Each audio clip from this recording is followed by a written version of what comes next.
那个主电源器保险丝一直烧哈，一直烧，我们就用这个改来测试，结果抓到最后，分电盘插头全部插头都拉，保险丝一样烧，就是 case 这里会去磨到，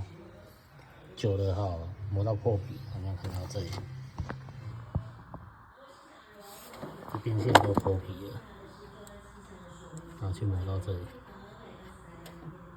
然后就导致